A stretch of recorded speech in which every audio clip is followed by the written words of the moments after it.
Keep in touch with the Wolf Connection Podcast on our Instagram handle at the Wolf Connection Pod, or email us your questions, comments, and guest ideas to podcast@wolfconnection.org. Thank you for your support, and howls to you all. Welcome to the Wolf Connection Podcast. I'm your host, John Kaufman. All right, so Stephen and I are here at the Yellowstone Wolf Summit. We just got done with day one, and it's a pleasure to have Garrick Dutcher back with us from Living with Wolves. He is the research and program director. Garrick, just what's it overall for you, like for you to just be in this summit with all these people, a lot of colleagues of yours, people that you've worked with over the years? What's it like just to be at something like this for the next couple of days? Thank you for having me. Yeah. It's a pleasure to be here. It's always refreshing to be amongst colleagues, and it's encouraging to see the energy continue after decades of working on this. And it doesn't just continue, it grows. The group is becoming more sophisticated, more informed, more capable, more tools, more soldiers, more people advancing the message. Working, I say soldiers, that sounds combative. It's really, information soldiers, people working angles, sharing information, helping the general public understand these issues better, cultivate support, cultivate more people that can spread the same message. So what's really important about what we do is the integrity of our message, that we make sure our facts are straight and our information is correct, and that we convey it in a respectful manner, in a way that can be easily received and digested. Your presentation today was really incredible. It was so thorough, felt really passionate and inspired. Can you just touch on how you came up with your material today and what inspired you to your message today? Interesting question. It was a few late nights of working after hours to put that together.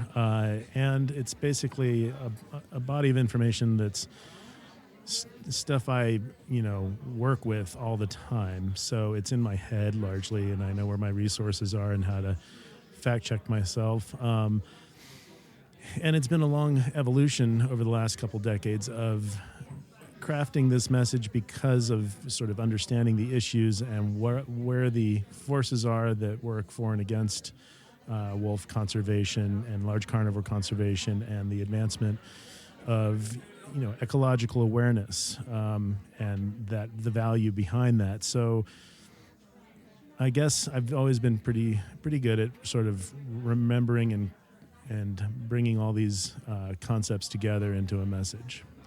There was one interesting thing that you said today, which struck me in a positive light, that you said the funding or the money that's going into Idaho, I think whether it's with Fish and Wildlife, is actually working towards non-lethal methods. There's more money that's funneling over to that side, or it's evening out in that way. Is that a new development? Is that something that you've seen over the past couple of years that's happened, that it seems they're trying to at least go 50-50 in terms of lethal to non-lethal management? So it's not that they're trying to go 50-50. That's just happened organically, which is great. Interesting question. We just got done listening to Carter Niemeyer talk, who used to work for Wildlife Services, and reading his books and understanding the history of that agency. It's a branch of the USDA. It's always been considered the hired gun of the livestock industry. And their main tool has always been lethal control, and they've always had a history of being a rather opaque agency.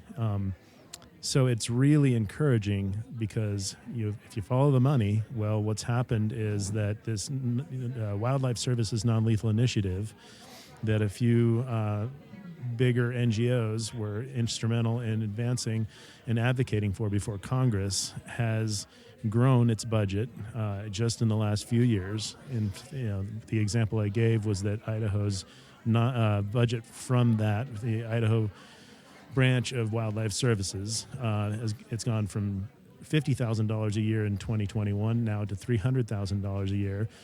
And Idaho Wildlife Services is spending roughly that much, actually a little bit less, in the last fiscal year on killing wolves. So the money speaks, and it's demonstrating the increasing popularity and interest in non-lethal. Now, it wouldn't happen on its own.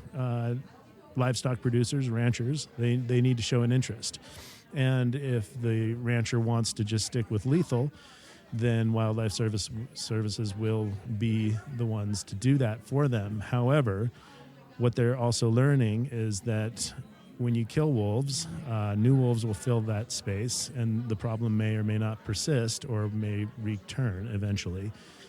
Non-lethal allows the local resident pack to learn negative association with livestock and humans, and that becomes a learning experience. Their instincts, their preference is to stick with native prey, so they don't easily gravitate towards predating upon livestock.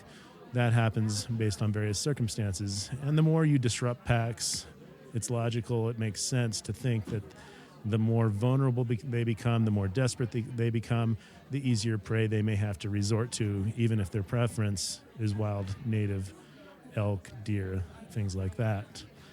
So yes, the application of these tools has caused a greater demand for these tools, and presumably is creating more stability where they're being applied between wolves and livestock.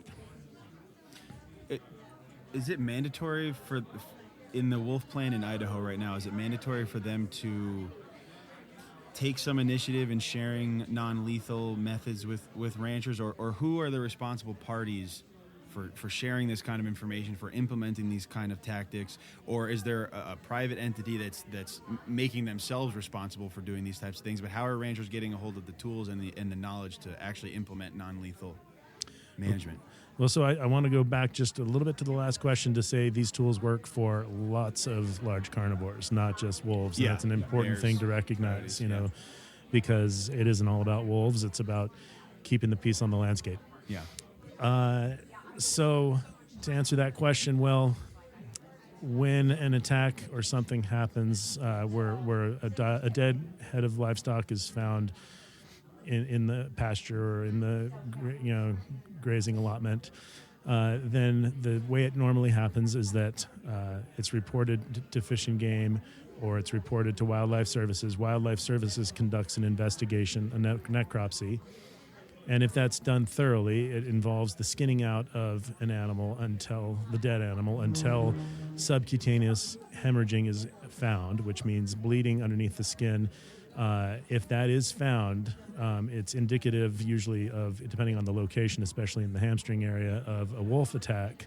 And at that point, they can start to conclude that that's what occurred. If that's not found, they will skin out the entire animal. And if it's not found at all, then the conclusion is it was not a wolf attack. So that's the process. But then the option is, do you go with lethal or do you go with non-lethal? Well, so there then begins the discussion between Wildlife Services and this producer. That producer may have already had a relationship with them and said, yeah, I'm interested in having a range rider. It's something that you have the funding for, you have the resources for. Let's see how that goes. So if it begins to work and that season there are no depredations in an area that may have had depredations. Now, just to be clear, as my statistics in my presentations painted the picture, this is not a landscape-wide problem. This is very specific, and it can also have surgical application to be dealt with. It shouldn't be a blanket thing, across the landscape everywhere. Non-lethal can be, especially in what I was just referring to as front and side country. In the back country, once you get further away from grazing allotments, you're not going to encounter these conflicts. And so Wildlife Services work really happens to be around the fringes of wolf habitat, where it starts to overlap with a lot of pasture land and grazing land and things like that. And that's where they conduct their operations. So in those pretty limited geographies, word may catch on that these non-lethal tools are working. What Wildlife Services is currently using is range riders. They are also using things like starter pistols and things like that will haze wolves, but also these electronic noise-making boxes that operate throughout the evening.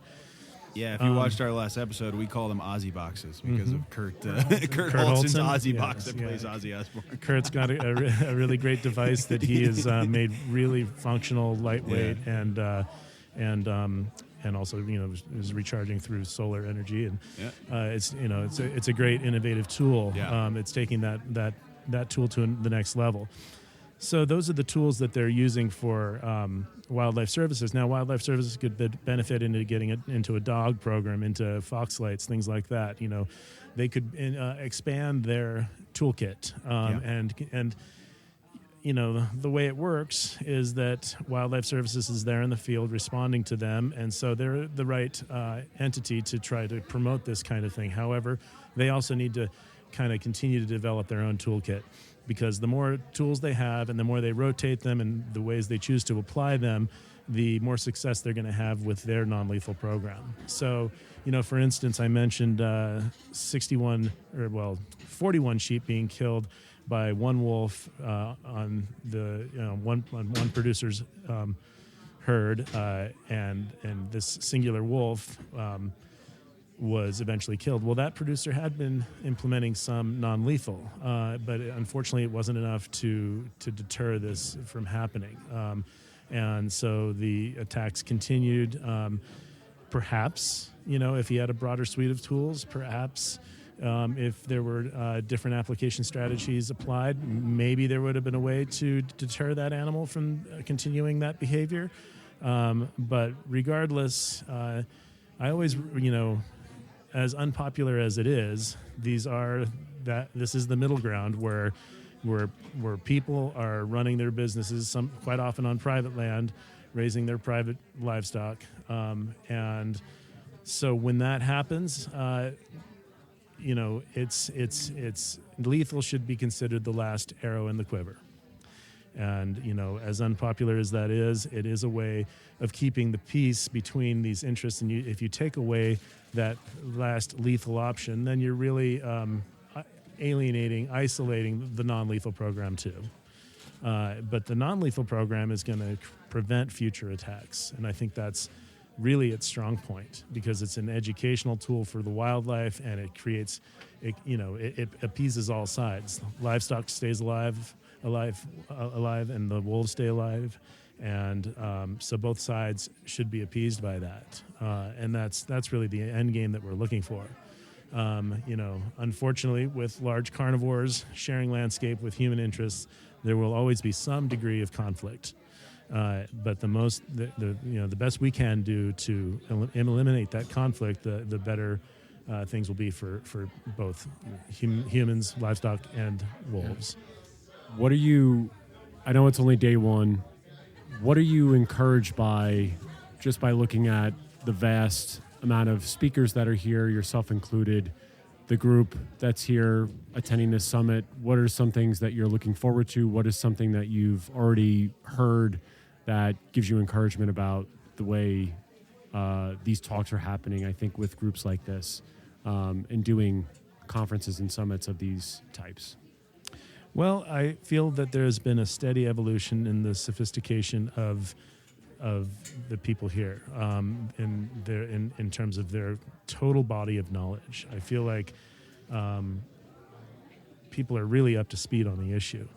I feel that there's a recognition for some of this middle ground where necessary, rather than a really divisive approach to the issue. I think that there's a recognition of trying to figure out how to strike the best balance, and that's really encouraging. We see development, as we're talking about with wildlife services, that's changing there, and I think it's in a nascent stage. I don't trust it entirely. I don't feel like it's a done deal of resolving conflict. I think it needs to be nurtured. I think it needs to be encouraged. I think it needs to be celebrated.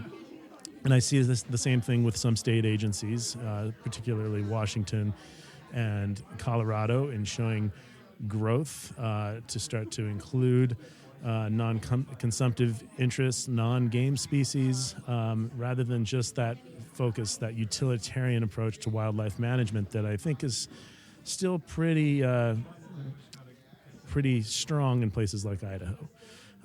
But as surrounding states begin to embrace a new paradigm, I believe that those examples years from now, as they've demonstrated their efficacy, can be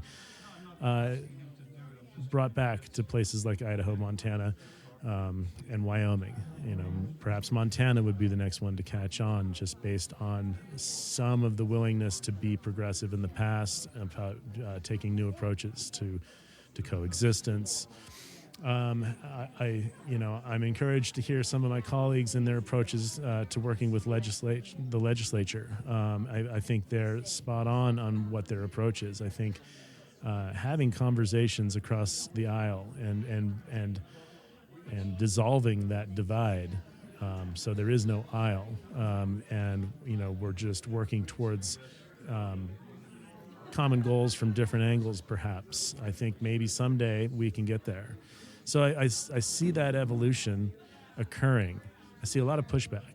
I see a lot of, I don't want to be foolishly optimistic, but I think giving space for good to be done, even if it's coming from what was previously identified as the opponent, that space needs to be given so that progress can be made. And then keep an eye on it. I wasn't there for your first interview with John, so forgive me if this is redundant, but I'm curious what it means to you or what it feels like to be championing and expanding your family's legacy. Well, thanks. It's through my family that I learned my values about wildlife and about nature, which I continued with through my education. But growing up with those values, with nature at my fingertips, working with nature, understanding animals, recognizing the value of habitat, conservation, natural resources, and identifying wildlife's own inherent right to exist because not because it's a resource, but right. because it's a life, because right. it's a species, because it's an animal, because it's part of something bigger, is a value system that I started with my family. So that's I have to make sure that that's clear that that's where that came from originally. If there's one thing, or what's something, let's just say this, because there are many people that can't be here. Mm-hmm. What's the message that you wanted to get across with your presentation, but also that you want to just tell everyone who's not at this summit right now that you want them to take away from these 2.5 days with all these individuals here? I'd say, excitement for some progress.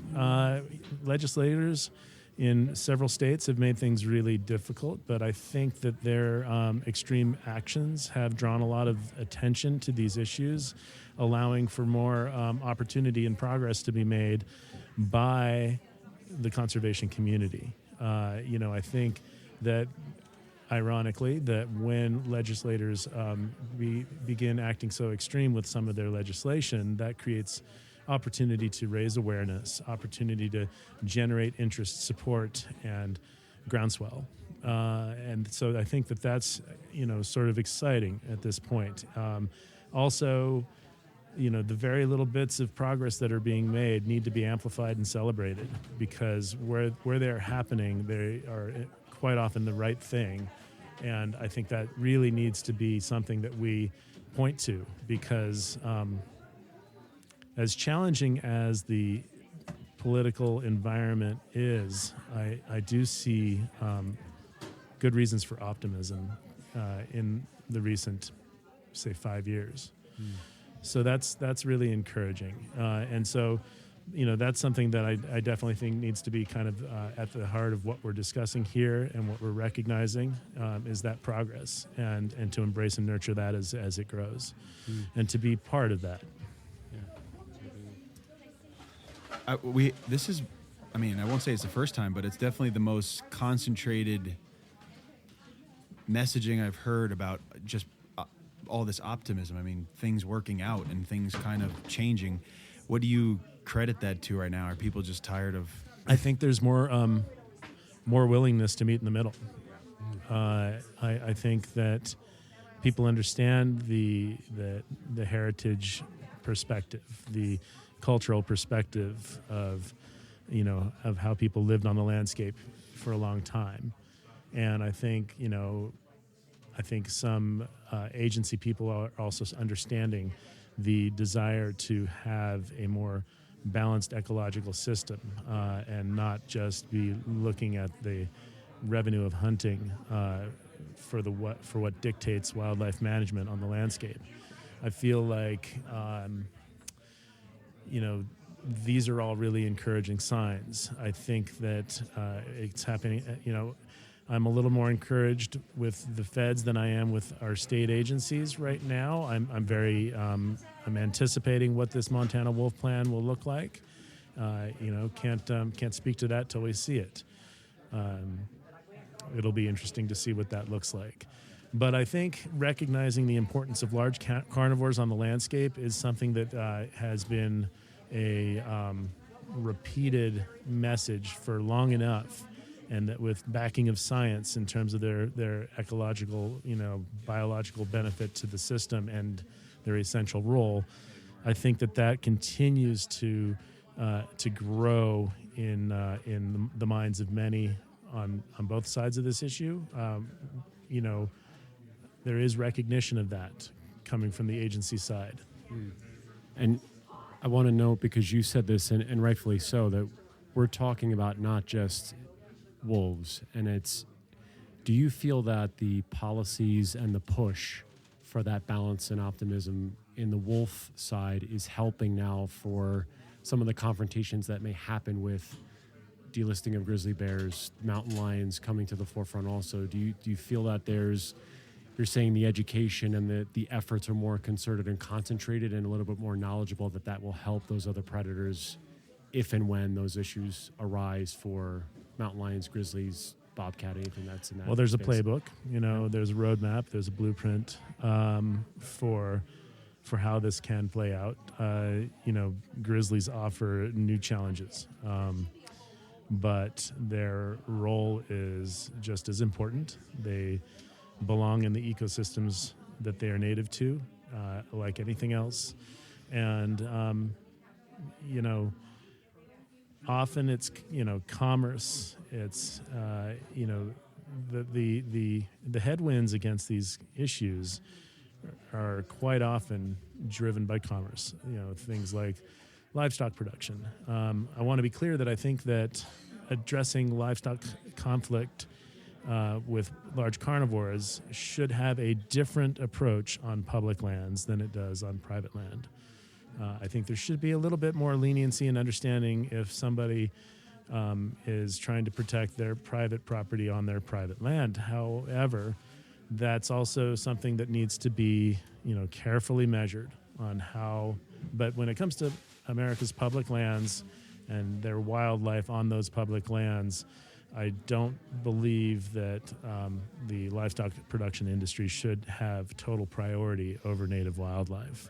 Yeah, I think I tend to agree that private land and public land there's a difference there. There's some difference there. But yeah, anyways, this is an amazing first day, amazing speech. I really appreciate your time. Give me some of your takeaways from what you heard today. Well, my very first takeaway, at least my very first takeaway, was our native prayer speaker, Lance Forstar. The language was so beautiful. Wasn't that great? I didn't know exactly what he was saying, but you could feel the power in his messaging. I love Carter Niemeyer. Everything that guy talks about intrigues me. Well, he's had an interesting journey. Yeah, really interesting journey. Joanna Lambert, her speech was always informative. It was kind of like the Aspen one, but a whole group of new information was in there. I'll just say that, who made me, and he kicked off the whole first day, was Cam Shawley, he's the superintendent of Yellowstone National Park, and I'm getting goosebumps thinking about it. But he just really set the tone, I think, for the outlook and the balance and the way that things are starting to, I think, turn again, ever so slightly, but we're getting over the hump of this, like you said, Garrick, this divisiveness, this aisle, we're working together to make sure that people on both ends, but mostly in this middle, which a lot of us are in, are working to preserve all of the wildlife, the wildlands, the people that are stewards of it, counting in native voices and really bringing everyone to the table. That to me really just kicked off the whole first day. Right. And just was really phenomenal. Like Cam was excellent, and his message to find that fertile ground where we can agree and work on those in those areas is, I think, exactly correct. We don't need to compromise a lot of our position on these issues in order to identify those places and be productive. Yeah.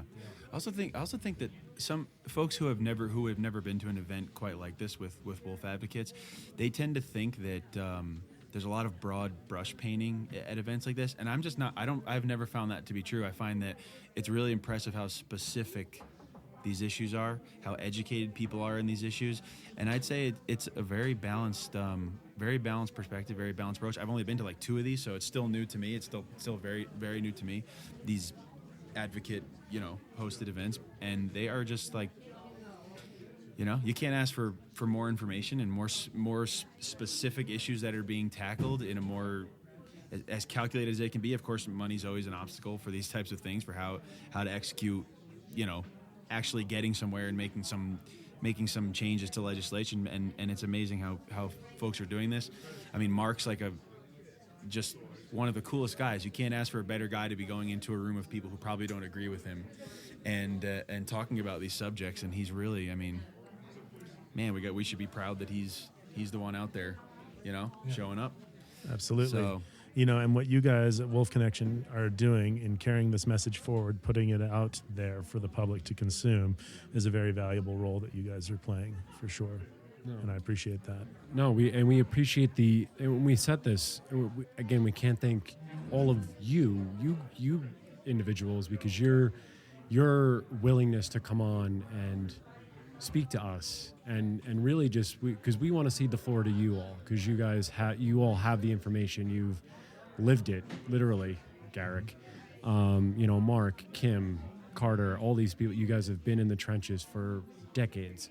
And so it's our pleasure to give the platform to you all to speak outside of this, because these are one of the things that we wanted to do here, is to spread everything that we're hearing to everyone out there who's outside of the Gardiner area, who's not able to attend this wonderful summit, and that they can get the information and all the balance and the positivity that's coming out of something like this. Right, absolutely. Yeah.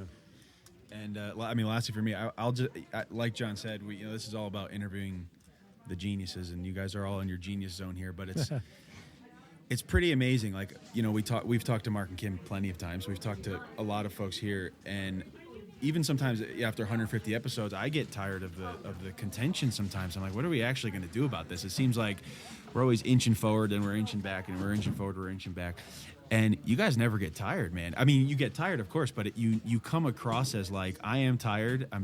This has been a hard road trying to get this message out, and I'm showing up 100% every single time. And while I'm there, I'm going to be energized. I'm going to give my message the best that I can. And there's no stopping in these folks, man. There's no stopping. It's pretty unbelievable. I want to say the agency people that I interact with in Idaho, a lot of them,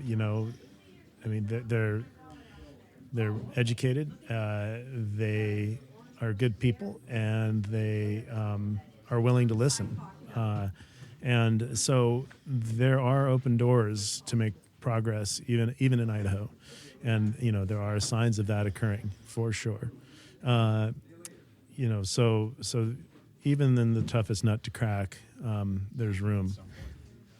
But you're the best nutcracker. So let's face it, you're in the position to be the perfect nutcracker to crack the nut that needs.